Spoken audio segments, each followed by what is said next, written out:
Hoturoa te rangatira, ko tainui te waka, ko rangiahua te maunga, ko wainui te awa, ko manaaki ao te tangata, ko tōriri nui a rua te tupuna, ko ngā pōtiki te hapu, ko ngaitai te iwi, ko Nadine Toitoi ahau. Kia ora, my name is Nadine Toitoi and I am one of 3 owners and directors of Kohutapu Lodge and Tribal Tours and Whirinaki Forest Footsteps on the outskirts of Murupara, located here in Ngāti Manawa tribal lands. My background is in tourism. I've been in tourism for over 20 years, mostly in Rotorua. And approximately 8.5 years ago, we moved out here to my husband's tribal lands to start our own cultural tourism business, our own whānau business, essentially based on reality. So giving our visitors a cultural experience, which is simply real life.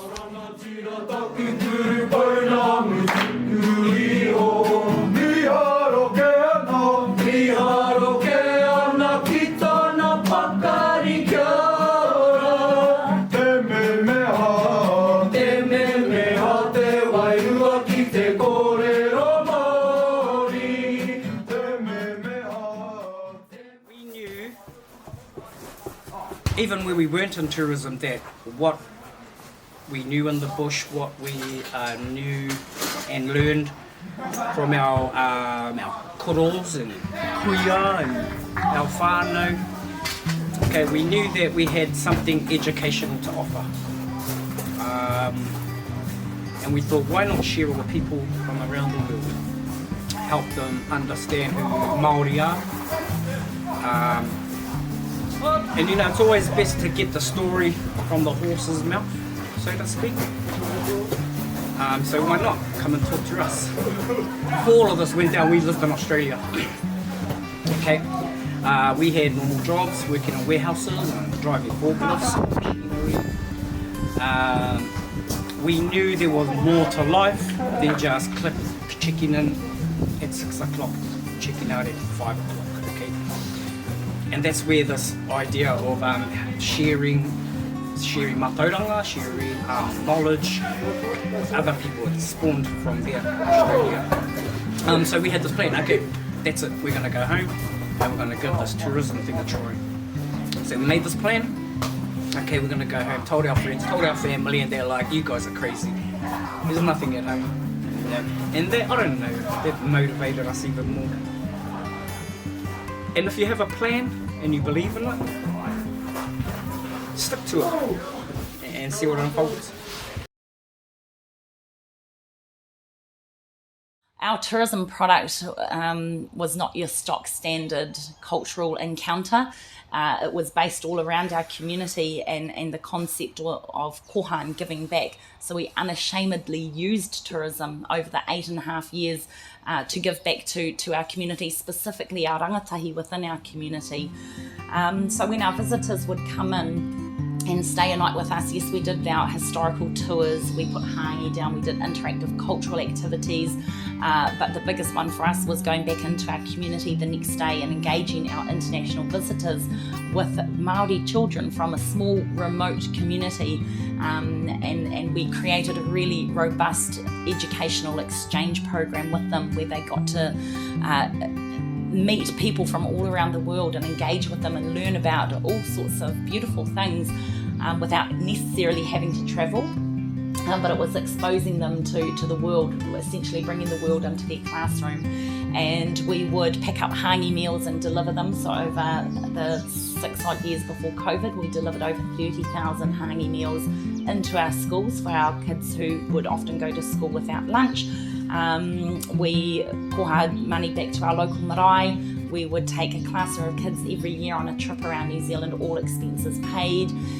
We would give back to historic sites, put rangatahi or young people through scholarships, so all sorts of stuff. So for us, at the end of the day, it wasn't about the tourism dollar for us and lining our own back pockets. It was how we could utilise this beautiful vehicle to instigate positive change and have our visitors leave a positive footprint in our community and a feeling inside that did not necessarily involve an exchange of money.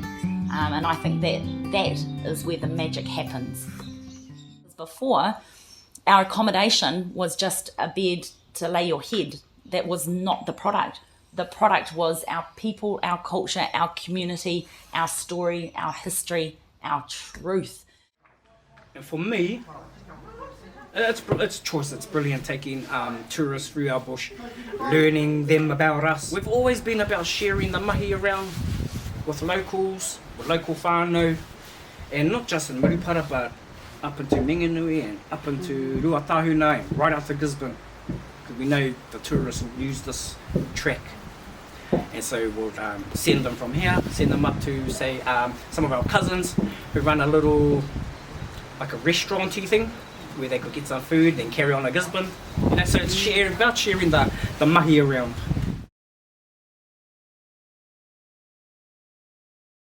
Then COVID hit.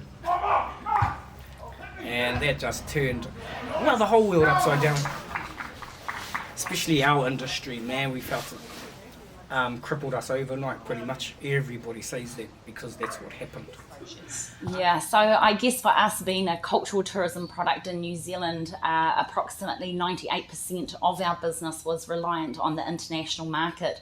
So when COVID struck, we literally lost everything overnight. We were on the cusp of growing our business further, launching a new business, putting more accommodation in, which we had obviously done on cash flow and borrowings from the bank. So we definitely were not prepared for the impacts of COVID. And I think we were also not prepared for the longevity of what this lockdown and border closure actually meant for us. So thankfully we were fortunate enough to be selected as a strategic tourism asset, and we secured funding through the government, and we knew once we did that that it came with certain requirements as well. And we knew that the impacts of COVID were then going to last longer than 6 months or 12 months, possibly even 2 years, and that funding was not enough to carry us through. So obviously being a cultural tourism product located in Murupara, not generally on the top 10 list of places to visit for your average family in Auckland, we had to pivot and reposition our product and promote ourselves to the domestic market. For us it was Māori, it was our local community, and our people who supported us. So we had locals nights where our community would come in and have dinner and drinks here. There were wānanga held here, birthdays, weddings, family reunions. So suddenly we became a venue for our own people, outside of the regular buses rolling in and out. And yeah, I mean, definitely helps to pay the bills, but it's certainly not as much as the international dollar brings in. But again, that feeling of being uplifted by your people and just helps you get through the tough days, that's for sure. But being the people we are, we're quite resilient, and we're pretty good at reading the room and kind of having foresight. So instead of kind of going on TV and complaining about the situation, there's no tourists coming, there's no more funding, like we knuckled down and started to develop this program, because we knew that our visitors from overseas were learning things from us, and we thought, the most important people to hear this stuff is our own. And then I honestly believe, because our business was built upon giving back to our community, when we were on our knees, it was our community and our whānau here that wrapped around us and helped lift us up again. So we then looked deep within ourselves again and came up with the idea to repurpose our lodge and our facilities and our staff, our people here, who are our biggest asset, as kaiako or teachers, and targeting our rangatahi or needs rangatahi within the mātātua rohe. So we we secured funding, I guess we could say, to run a 12-week life skills program for Māori who are between the ages of 16 to 24, who are NEETs, which means they're not in education, employment or training. We have 12 weeks to basically get them back up on their feet and pop them out the other end with some direction and purpose in their life. For us, there are definite KPIs that are required as per the government funding. So establishing CVs, cover letters, birth certificates, goals, pathways and all of that sort of stuff. But for us, the real job for us is reconnecting our rangatahi with who they are, where they're from, and making them proud to be Māori and to set them on a course and a direction in their life filled with pride. It's extra special when you've got your own kids, your own farm, and because you know that the information you're giving them, they're actually connected to it. They're connected to these trees, connected to the whenua. Do you thank COVID? Well, thanks to COVID, we're in this situation. We're in this space. We've pivoted and repositioned, and we've worked so hard over the last couple of years to hold on to our businesses and our staff that we're absolutely exhausted. We do everything here, from the cleaning, the hosting, to on the bar, the cooking, running our rangatahi programs. When we're 7 days a week, 18 hours a day still, without the buses rolling in. It's taken a lot out of us. It's taken a lot of years off our lives, I'm sure, just to survive and get through this. What do we need? Definitely a nap for sure. Time to regenerate ourselves. I think it's really important. Tourism for us is definitely the backbone of this business. We need the international tourists here to be able to flourish and to obviously offset a lot of the debt that has built up over the last couple of years. But more so than that, it's about creating employment for our people, ensuring they've got jobs to put kai on their tables and pay their bills as well. It's about continuing our legacy of using tourism to give back to our community and inspire them. The impacts of COVID on our people have just been traumatic. Even if we look at the schooling system and just how many of our kids are now disengaging with school at such a younger age, and how we can hopefully inspire them to look back at school and get back on board that kaupapa. And again, using our tourists to play a big part in that. If we look at it from a national perspective for Māori, I think I would like to see the value proposition flipped right upside. Back in the day, and this is always how we've been taught it over the last 20 years in the industry, that the customer is the most important person in the equation. The customer is always right. And everybody takes a chunk of your commission all the way through, and somebody on the other side of the world is profiting off our hard work on the ground here. I would like to invert that distribution channel, and I would like to see our people and our communities as the most important part of that equation. I'd like the value for Māori tourism products to increase significantly.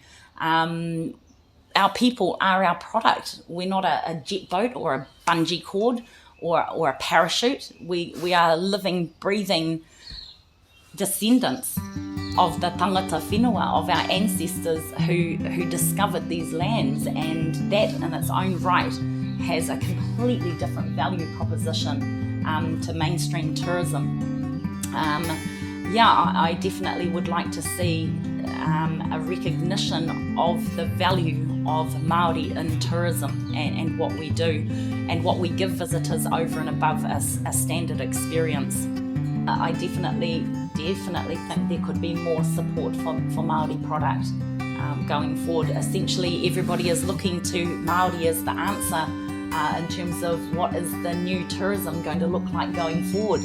And again, it comes down to our pou, our values, our tikanga, te ao Māori, and yet there's still an element of tokenism when it comes to where the rubber hits the road and where the financial support for the people living and breathing it actually is.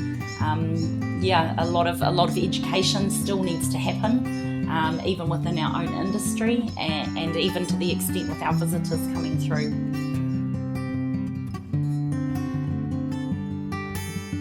manaakitanga or manaki tangata is the reciprocal exchange between people.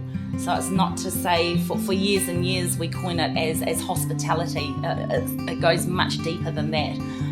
It's to say that our people, our staff, our community, our families within our community hold just as much mana as the visitors and people coming in.